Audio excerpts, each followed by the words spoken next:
pare. Top of the food chain, pare. Tara, kape! Tara, kape! Konyo Bicolano at Robin Siena! Gagi, pare. We're not your ordinary DJs. Tara, kape! Tara, kape! Gagi, pare. Feel good to. Awa! Konyo Bicolano!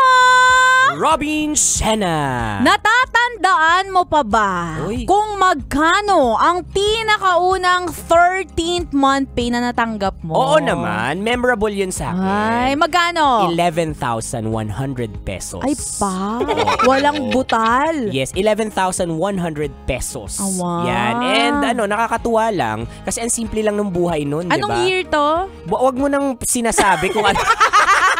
Yun lang yung tanong kung magkano. Awa. Pero ikaw ba, magkano yung 13th month pay sa buong buhay rin mo? Sa akin, that was 2018. 2018. Oo, ang first 13th month pay na natanggap ko, 27,000 pesos. Ay, ang yaman. Pak! Diba?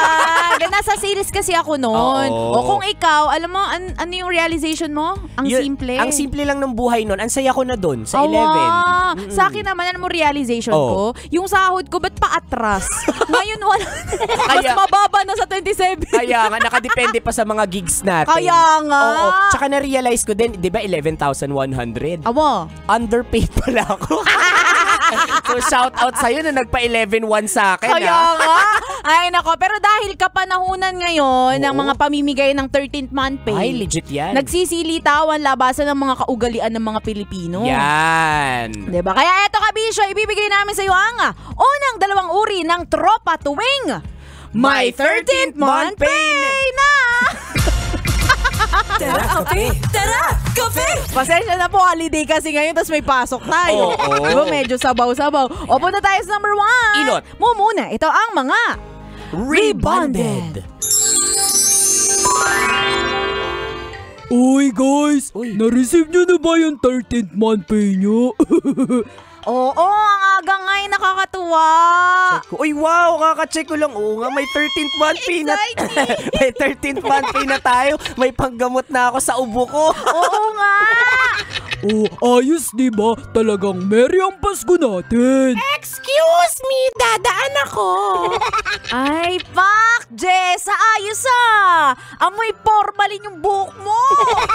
Anong formalin ka dyan? Nagpariband kasi ako. Ay, oo nga unat na unat yung buhok mo, pati yung anit mo. Alam mo, bagay sa'yo, Jessa. Mapakulot o straight, bagay talaga sa akin kasi maganda ako. Ay, pak. Tsaka, hayaan nyo na, maaga yung 13th month pay natin. So, nilubos-lubos ko na. Oo. Jessa? Jessa, bakit parang naglalagas yung buhok mo? Wala yan. Kasi bukod sa rebonding, nagpa-color, nagpa-bleach, nagpa-treatment ako. Sayang kasi. Pero sabi naman sa akin ng parlorista, trust the process. Ayan. Isa ito sa major sign na may 13th month pay na ang tropa mo kapag siya ay rebonded. Rebonded na. Oo. Alam mo itong si Jessa, talagang isinabuhay yung trust the process. Kaya nga. Pero dahan-dahan lang kasi may mga buhok dyan na talagang naglalagas na pinipilit lang nilang magpa-rebond and all. Totoo. Di ba nga nabanggit nung ating kabisyo dyan sa may Create Salon na may mga customer doon na pinipilit na i-rebond, ikulay, i-bleach yung buhok nila kahit hindi na nila sinasuggest kasi nga baka makalbo na sila. Ay nako, parang sakay talaga sa trend. Kaya nga, huwag kayong mayabang na may pera kayo. Iba na lang yung iunat ninyo. Ang daming kulot sa katawan nyo. Kaya nga, hindi lang naman yung buhok sa ulo. Oo, buhok sa kilikili. O kaya buhok sa ulo sa baba.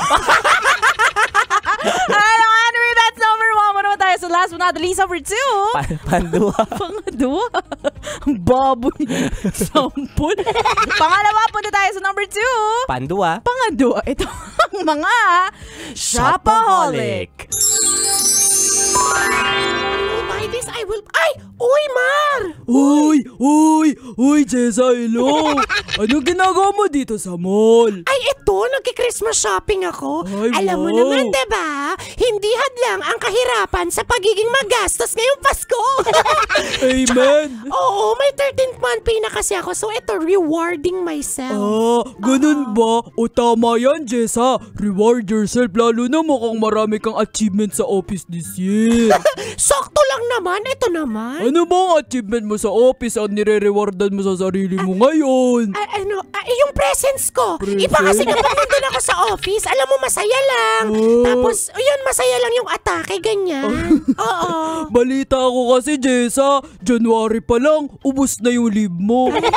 Tapos madalas ka pa mag-sick leave. Tapos lagi ka pang namememoa ng HR nyo. Buti nga nakatanggap ka pa ng 13th month.